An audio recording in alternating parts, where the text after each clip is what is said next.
안녕하십니까. 오늘 8주차가 되겠네요. 오늘은 지난번에 취업 코칭 프로그램에 이어서 모듈 3까지 강의를 했고, 오늘 8주차에는 모듈 4 함께 일하는 세상하고, 그리고 2교시, 3교시에는 그 장애인 실태조사 통계 분석에 의해서 교육, 의료, 주거, 그다음에 고용복지에 대한 내용을 설명을 드리고자 합니다.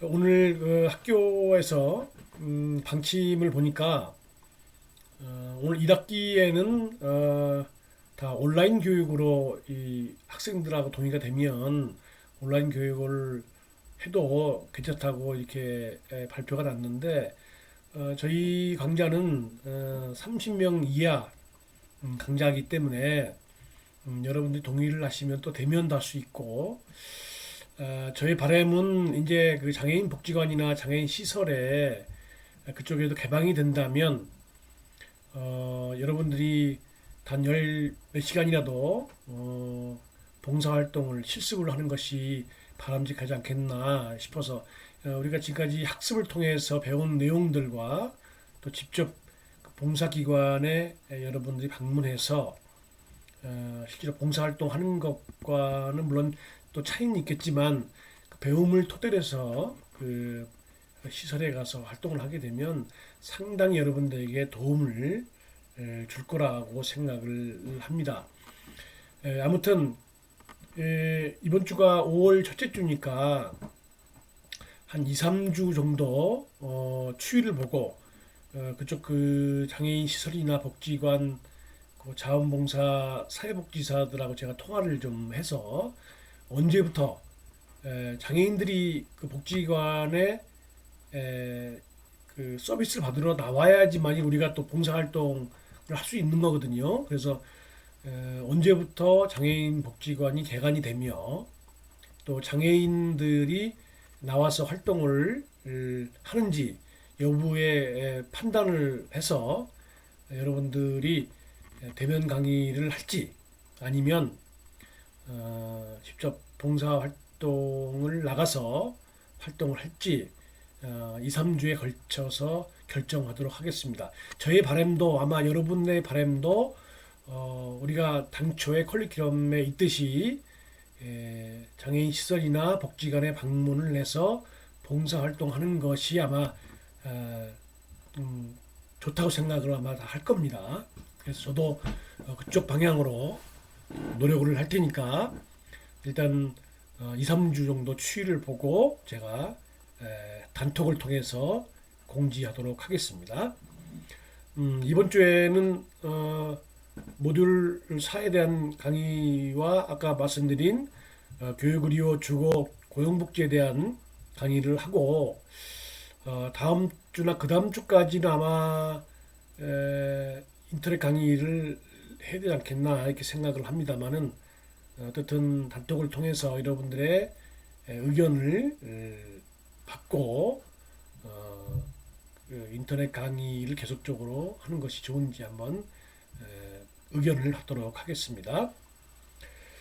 자, 오늘 강의는 이제 제가 말씀드린 대로 함께 일하는 세상인데 지난번에 어떤 여러 가지 취업 코칭에 대해서 쭉 말씀을 드렸습니다만은 이번에는 이 직장인 소통하기 그리고 직장 생활 성공하기 그리고 이럴 때는 어떻게 대처를 해야 되며 또 유용한 노동법 상식에 대해서 설명을 하도록 하겠습니다.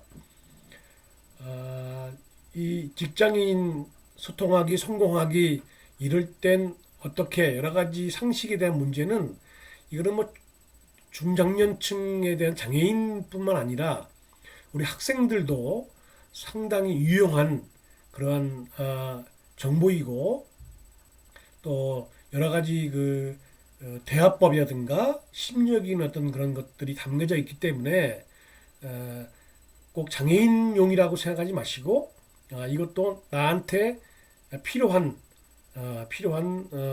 자료이다 또 나한테 필요한 어떤 것들이다라는 것을 좀 암시해 두시고 교육을 받으시면 상당한 도움이 되겠습니다. 그 첫 번째로 우리가 직장인 소통하기인데요. 말이 하는 게 상당히 중요하지요. 말 한마디로 천냥빚을 갚는다. 말을 상대방이 할 때 어떤 긍정적인 말과 부정적인 말에 의해서 천냥빚을 갚을 수도 있고 또 천냥빚을 못 갚을 수도 있고 하는 그런 어떤 표현인 것 같은데요. 자, 이 소통하는 방법에는 이 세 가지로 구분이 됩니다. 경청, 공감, 말하기. 여러분들 잘 아시는 그런 내용들이겠습니다. 먼저 이 경청하기를 먼저 보시면 열린 마음으로 상대방의 얘기를 들어야 됩니다. 그리고 상대방의 자랑도 잘 들어주는 사람이 되어야 합니다. 이거는 뭐 남녀의 이성 간의 관계뿐이 아니고 친구 간의 관계, 상하 간의 관계, 또 부모와의 관계, 자식과의 관계, 여러 가지 관계가 다 포함이 된다고 생각을 합니다. 맞장구를 쳐준다, 또 이야기를 재촉하지 않는다. 때로는 아무것도 모른 척한다. 뭐 얘기를 먼저 하는데 나 그거 알았어. 이렇게 해버리면 상대방이 얘기하는 스토리가 아주 죽어버리죠. 그래서 경청하는 마음 자세로 알지만은 끝까지 들어주는 것도 하나의 미덕이다. 상대가 말을 끝마칠 때까지 기다린다. 이렇게 경청이라는 테마를 갖고 있습니다. 공감하기 팁을 보면 말을 할 때 고개를 가볍게 끄덕이고 또 미소를 지우고 시선 또는 자세를 말하는 사람에게 상대방 쪽으로 향해서 듣고 또 상대방의 입장에서 생각하라. 이게 이제 공감하기에 대한 얘기인데요. 그 소통하는 방법 알기에 아들과 엄마의 대화를 한번 담아봤습니다. 자, 여러분들 가정에서 뭐 이렇게 했는지 안 했는지 한번 좀 이렇게 보시기 바라겠습니다. 자, 아들과 딸들이 아유 속상해 미치겠어. 엄마 무슨 일 있니? 아들 이번 주에 시험 본 영어 수학 성적이 형편없어요. 엄마가 이제 공감하기를 말해주는 겁니다. 내가 시험을 망쳐서 참 속상하겠구나. 이런 공감하기를 해주면 이 아들 또 혹은 딸은 얼마나 미안하겠습니까? 엄마한테. 근데 엄마가 보통 보면은 네가 그렇지 시험 볼 사람이 말이야 매일 나가서 놀고 늦게 들어오고 어디 시험 잘 볼 수 있겠니? 뭐 이렇게 말을 하면 사실 이 소통하는 어떤 공감이 안 되죠. 그러니까 엄마가 참 공감하는 말씀을 해주시니까 아들도 미안해서 엄마 죄송합니다. 그래서 엄마도 속상하구나. 또 열심히 하고 있으니까 다음번에 더 잘할 수 있을 거야. 격려하기 이런 공감하기를 하게 되면 사실은 우리 학생들도 더 열심히 아마 공부를 할 것 같습니다. 네. 자, 말하기인데요. 다음은 이 말할 때에 그 의사소통의 걸림돌이 되지 않도록 말을 사용하기입니다. 첫 번째 명령하기, 충고하기, 뭐 따지기, 빈정대기, 뭐 책임 전가 이런 것들은 아마 여러분들이 다 잘 아시는 그런 내용이라 생각이 됩니다. 어떤 말이 더 듣기 좋을까? 자, 유 메시지와 아이 메시지를 한번 보겠습니다. 자, 유 메시지. 왜 자네는 왜 일을 빨리 처리 못하지? 뭐 이렇게 이제 책망하듯이 부하 직원들이나 또 이렇게 또 자식들에게 말을 할 경우가 있습니다. 그러면 밑에 사람은 나를 싫어하는구나. 뭐 이렇게 생각을 할 수가 있겠죠. 자, 아이 메시지를 한번 볼까요? 참 할 일은 많은데 일이 자꾸만 늦어서 걱정이군. 그러면 미안해서 밑에 분들은 빨리 일을 끝내겠다 이런 생각을 갖게 됩니다. 너를 주어로 해서 상대방의 행동을 표현하는 대화 방식입니다. 그러니까 일방적인 해결책을 제시하는 말투이고요. 또 심리적 좌절감을 불러일으키는 말투이죠. 비판하고 또 뭐 우롱하고 뭐 이런 말들이 명령하고 지시하고 이런 말들이 되겠죠. 그 옆에 동그라미 보면 뭐 형편없구나 나이값을 해라 이런 말들을 서슴없이 하는 대화 방식인데 여러분들 어떻습니까? 한번 이런 말투를 써야 되겠습니까? 일반적인 해결책을 제시하는 말투 아까 말씀드린 그런 내용들이고요. 또 뭐 설교하거나 도덕적인 행동을 요구하는 말, 또 충고하거나 논리적으로 설득하는 말 이런 말들이 유메시지입니다. 심리적 좌절감을 불러일으키는 말투죠. 비판, 우롱, 심리 분석. 자네는 매사에 비판적인 걸 보니 심리적으로 열등감과 피해의식이 가득한 것 같아. 이런 말투들이 상당히 안 좋게 들리겠죠. 자, 비교하는 말. 자, 우리 뭐 옆집 애는 잘하는데 너는 뭐냐? 어? 우리 아빠 친구들은 보니까 말이지 열심히 공부해서 더 좋은 대 가고 더 좋은 직장을 갔는데 이런 거 이런 것들은 조금 남을 비교하는 말은 되셨으면 안 했으면 좋겠다 이런 생각이 듭니다. 아주 좌절감에 빠지는 그런 말투가 되겠죠. 자, 이제 아이 메시지를 한번 보겠습니다. 내가 어떤 생각이나 느끼고 있는 것을 진실하게 전달하는 방법, 사실, 나의 감정, 구체적인 바람, 뭐 이런 말투가 되겠습니다. 먼저 이 사실 말하기를 먼저 보면 오른쪽에 말투가 좀 부드럽게 연락이 없이 집에 안 와서라는 말을 객관적인 사실만 말하기, 일정을 마음대로 정해서 또 매일 출근 시간에 늦어서 이렇게 좀 객관적인 사실만을 말하는 게 좋습니다. 감정 표현하기가 뭐 한 이게 24개 정도 있는 것 같아요. 이런 말도 우리가 많이 쓰죠. 이런 말들을 많이 쓰는데 이런 말 중에서도 내가 써야 될 말, 또 표현해야 될 말들을 가려서 하는 것들이 좋습니다. 우리가 흔히들 많이 쓰는 나의 느낌을 묘사하는 표현들이거든요. 여기서 내가 적당히 필요한 표현을 찾아서 상대방에게 얘기하는 것도 좋습니다. 자, 3단계 바람 말하기. 내가 지금 원하는 것은 뭐뭐뭐며 또 솔직하고 구체적인 것은 뭐뭐며 긍정적으로 표현하기. 그리고 마음을 열고 상대방의 반응을 경청하면서 말하기.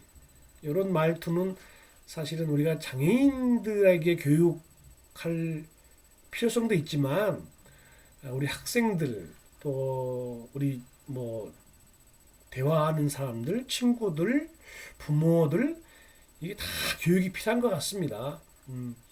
그냥 나도 모르게 튀어나오는 말 때문에 상대방이 상처 입고 또 잘못 말함으로써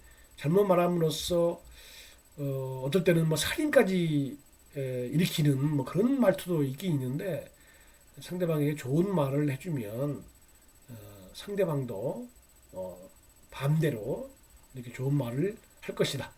이렇게 생각을 합니다. 자,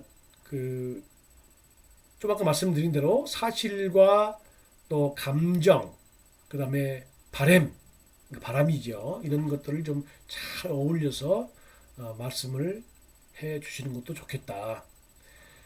자, 이 아이 메시지를 바꿔보기입니다. 홍길동 씨 보고서 열심히 작성한 거 맞나요? 부족한 부분이 많아 보이네요. 사실과 감정과 바람에 의해서 말투를 한번 여러분들이 나름대로 생각을 해 보시길 바라겠습니다. 이렇게 자, 사실은 보고서를 열심히 작성했는데 아직 부족한 게 많습니다. 매우 죄송합니다. 아니면 지적하신 부분들 보완하겠으니 다시 검토 부탁합니다. 뭐 이렇게 메시지를 바램으로 또 직장인 소통하기로 이렇게 바꿔서 답변을 하시면 상대방도 상당히 기분이 좋고 공감이 가는 그런 말투가 되겠습니다. 자, 바꿔보기 2입니다. 자, 무슨 시 잘 모르면 물어보든가 무슨 일을 그렇게 처리해요? 도저히 이해가 안 되네요. 사실 여기 상사가 이 공감되지 않는 말투를 질문을 하든가 말을 했죠. 그러면 이제 또 그 반대로 답변을 또 어떻게 하느냐? 자, 자꾸 여쭤보시니까 방해가 되는 것 같아서 혼자 처리했는데 실수가 있었네요. 이렇게 어, 사실과 즈음에서 말을 하면 되겠죠. 정말 죄송합니다. 아니면 잘못된 부분을 말씀해 주시면 바로 수정하도록 하겠습니다. 이런 말투를 좀 우리가 배워야 되겠습니다. 네. 자, 배우고 싶은 화법, 성공 화법 7가지인데요. 제 사진이 물론 여기 담아져 있지만은 저도 이런 말투를 많이 하려고 노력을 합니다. 그래서 사진을 제가 넣습니다만은 여러분들도 뭐 이런 거 하나 좀 프린터를 해서 자기 사진을 집어넣고 벽에 붙여서 한 번씩 읽어보는 것도 자기 마인드 컨트롤하는데 상당히 좋다고 생각합니다. 첫 번째, 우선 상대방이 충분히 발언하도록 해라. 말은 필요할 때에 필요한 만큼 해라. 사실 나이가 먹으면 말이 많아집니다. 저도 나이가 자꾸 먹어가니까 말이 많아지는데 이걸 보면서 말을 좀 적당히 하려고 이렇게 자제를 하고 있습니다. 세 번째, 상대방의 상황을 생각하고 그에 알맞은 화법을 구사하라. 그리고 칭찬과 격려의 말에 인색하지 말라. 칭찬은 고래도 춤춘다는 말도 있습니다. 그래서 상대방에게 아주 격려하는 말을, 칭찬하는 말을 계속해야 되겠습니다. 한 템포를 늦춰서 말하라. 너무 빨리 하게 되면 나에게 어떤 말 실수를 받게 되죠. 그래서 그런 말들을 잘 했으면 좋겠다. 자, 비교하는 말로 상대방의 마음에 상처를 주지 말고 자리에 있지 않는 사람의 험담이나 단점을 들춰주지 마라. 참 어려운 말입니다. 자리에 있지 않은 사람들의 험담이나 단점을 사실 친구들이 모이면 가끔 그 친구의 얘기가 나오면 말을 많이 합니다. 근데 좋은 말만 하면 더 좋겠죠. 네. 7번째, 원칙에 합당한 말. 그 다음에 소신 있는 말이 아니면 하지 말고 긍정적인 언어 습관을 가져야 한다. 참 7가지 여러분들이 성공 화법을 잘 생각해서 대화에 참여하시길 바라겠습니다. 자, 직장 생활 성공하기 2번째로, 자, 함께 이야기해 봅시다. 자, 우리에게는 직장은 무엇인가요? 직장은 왜 구할까요? 직장 생활 경험 나누기, 직장 생활에서 어려웠던 점 이해하기. 요거를 이제 학교로 한번 여러분들 한번 이렇게 돌려보시기 바라겠습니다. 우리에게는 학교는 무엇인가? 또 학교는 왜 가야 되나? 학교 생활 경험 나누기, 학교 생활에서 어려웠던 점, 뭐 이런 것들을 한번 이렇게 바꿔서 한번 생각을 좀 해보시길 바라겠습니다. 자, 이 학교 생활과 직장 생활의 어려움, 신체적 또 학교 생활 속에서의 인내력, 뭐 이런 것들, 또 대인관계 기술 부족, 또 일상생활 활동 수행 곤란, 뭐 제한된 업무 수행, 의사소통 곤란, 또 장애인 분들에겐 장애 요인에 따른 영향, 뭐 이렇게 어려움을 갖고 있습니다. 그렇다면 우리가 어떤 노력을 해야 되는가? 주변 사람들에게 도움에 의존했던 것 같아. 특히 이제 장애인 분들 같은 경우에는 이제 많이 의존도가 높은 사람도 물론 계시거든요. 그래서 이런 거를 이제 나의 반성하기, 또 다른 사람의 입장에 서서 생각하기, 또 사소한 친절이나 배려의 감사 표현은 했는가, 뭐 이런 것들을 좀 우리가 생각해 볼 필요가 있습니다.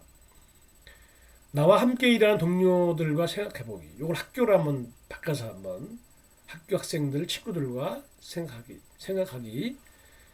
일방적인 배려 양보의 상황을 오래 견디지 못한다. 또 나의 장애에 대한 것에 대해서 사람들이 궁금해한다. 이런 분들이 좀 있거든요. 사람들은 준 것만큼 받고 싶어한다. 사람들은 우울한 인상보다는 밝은 인상의 소유자를 좋아하고 또 쉽게 서운해하고 쉽게 감동하고 성실한 사람을 좋아하고 인사를 잘하는 사람을 좋아하고 또 단정하고 청결한 사람에게 말을 걸고 싶어하고 자신감이 있는 사람을 좋아한다. 이런 사람들을 우리가 생각해 보고 나도 그렇게 하고 있는지 한번 생각해 봐야 되겠습니다.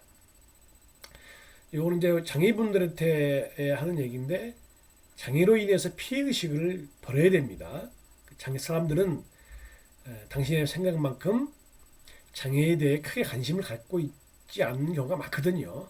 그런데 본인은 장애인에 대해 갖고 있는 피해의식을 갖고 있는 분도 아까 말씀드린 있습니다. 그래서 피해의식은 버리고 또 모든 사람이 자신에게 장애를 갖고 있기 때문에 호의적이나 또 호의적일 것이나 아니면 호의적이어야 한다는 생각은 버려야 됩니다.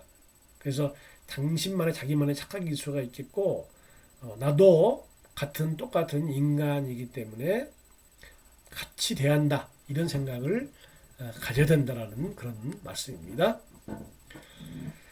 장애를 이유로 정당한 책임이나 잘못을 면해줄 것이다. 나는 학생의 이유로 정당한 책임이나 잘못을 면해줄 것이다.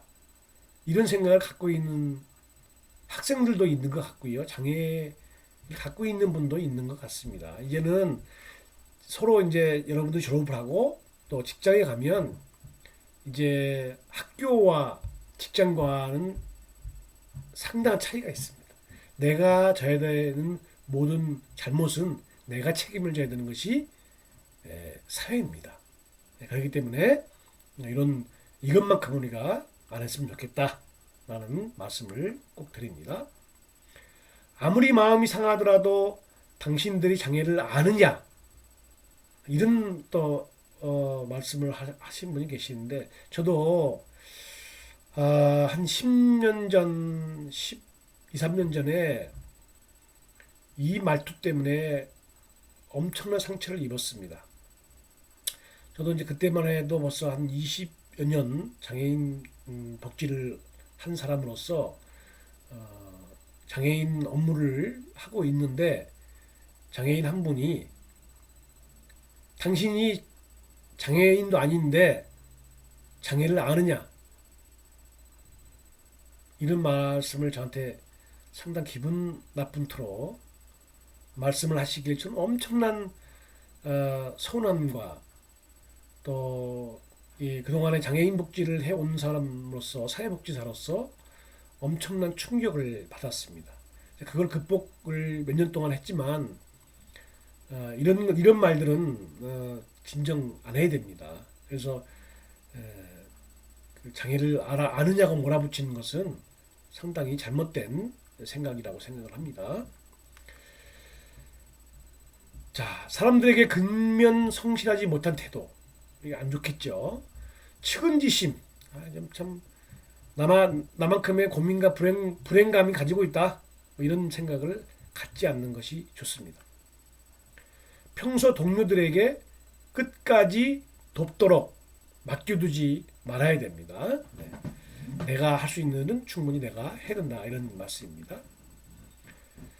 누군가의 도움을 받았을 때는 어떤 식으로든 즉각 감사의 표현을 해야 됩니다. 이거는 저뿐이 아니고 여러분도 마찬가지입니다. 도움을 받았으니 반드시 감사합니다. 자, 우리 생활 속에서 도움을 받든 안 받든 사람을 만나면 늘 감사합니다.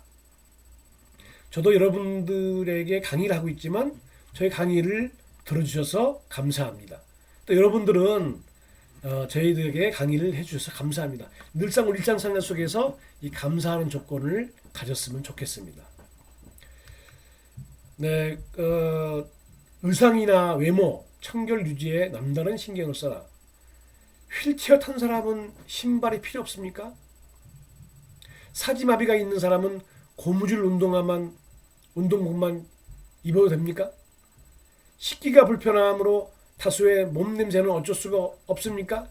자, 이런 것들은 우리가 생각할 그런 것이 아닙니다.